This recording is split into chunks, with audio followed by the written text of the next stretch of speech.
Too much to handle when love isn't enough.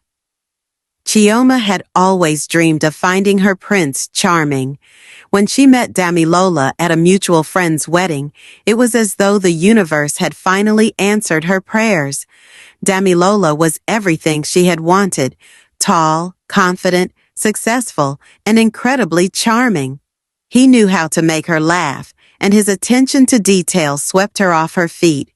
Their romance moved quickly, with grand gestures and intimate moments that deepened their connection. Friends called them the perfect couple, and at their engagement party, Damilola's friends teased him about his big personality, laughing while Chioma blushed. It was playful then, a joke, a whisper in the wind that Chioma brushed aside. But she had no idea what she was walking into. On their honeymoon in Zanzibar, everything was perfect, or so it seemed. The sunsets were breathtaking, the ocean a deep shade of blue, and their luxurious villa felt like a dream.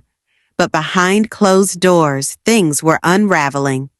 The first night, Chioma was nervous, but Damilola reassured her, teasing her about being shy. What followed was an experience Chioma couldn't have imagined. She had expected passion and connection, but instead it felt like pain, like her body wasn't her own. The next morning, Damilola noticed her discomfort. "Are you okay?" he asked, genuinely concerned. Chioma forced a smile. "I'm fine, just tired. Maybe it's the long flight." But the truth was, it wasn't the flight, and it wasn't something that would go away. As the honeymoon progressed, the couple tried to address the issue. Damilola was patient and understanding, suggesting they take things slow. But even with time, Chioma couldn't shake the anxiety that grew with every attempt. "It's not your fault," she told him one evening, tears streaming down her face. "I just don't know if I can keep up with this. With you." Damilola felt helpless. He loved Chioma deeply, but his confidence, his identity, was now being questioned. He couldn't understand why something he'd always been proud of was now causing so much pain. Back home, they decided to see a therapist specializing in intimacy. The sessions were awkward at first, but both Chioma and Damilola hoped for answers. The therapist suggested different approaches, but nothing seemed to work. Chioma's frustration grew, and Damilola began to feel like he was the problem. "Maybe I need to fix myself," Damilola said one night, sitting on their couch. "This isn't fair to you." Chioma shook her head. "It's not about fixing anyone. We aren't matching the way we thought we would." The couple's struggles became harder to hide. Chioma confided in her best friend, Amaka, who tried to make light of the situation. "Girl, there are women out there praying for what you have," Amaka joked. "You better make it work." Chioma didn't laugh. "Amaka, it's not a blessing when it hurts you. I can't even explain it to you without sounding ungrateful, but this is tearing us apart." On the other hand, Damilola spoke to his closest friend, Femi, who gave him blunt advice. "Bro, you have to give her time. Women are sensitive about these things. Don't push too hard." "I'm not pushing," Damilola replied, frustrated. "I just don't know how much more time we have." Hoping to rekindle their spark, Damilola planned a romantic weekend getaway to a secluded lodge. He decorated their suite with candles, flowers, and Chioma's favorite music. He wanted to remind her of the love they shared. But as the night progressed, the tension returned. Chioma couldn't hold back her tears anymore. "I can't do this, Dami," she sobbed. "I feel like I'm failing you, but I'm also failing myself. I'm not happy. I'm in pain, and I don't know how to fix it."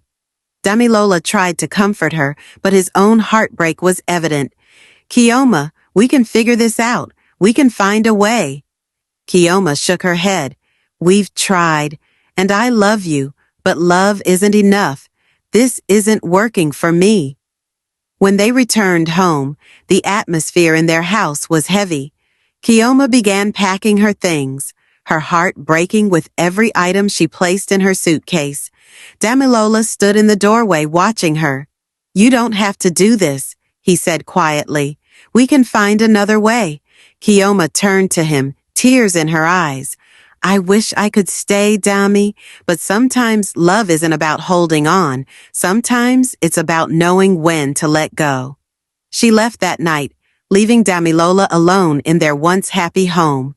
For months, Damilola struggled with the breakup. He blamed himself, wondering if there was something he could have done differently. But over time, he realized that Kioma's decision wasn't about blame. It was about finding peace. Kioma, too, took time to heal. She focused on herself, rediscovering her passions and rebuilding her confidence. She knew she had made the right decision, even though it hurt. They never reconciled, but they parted with mutual respect, understanding that not all love stories have happy endings. This story is a reminder that relationships are about more than love. They're about compatibility, communication, and honesty. Sometimes even the deepest love isn't enough to overcome the challenges that life throws at us. And that's okay. Kioma and Damilola's story teaches us that it's better to face the truth and make hard decisions than to stay in something that doesn't work. Walking away doesn't mean failure. It means choosing peace and self-respect. So, what do you think? Could Kioma and Damilola have done anything differently? Share your thoughts in the comments below.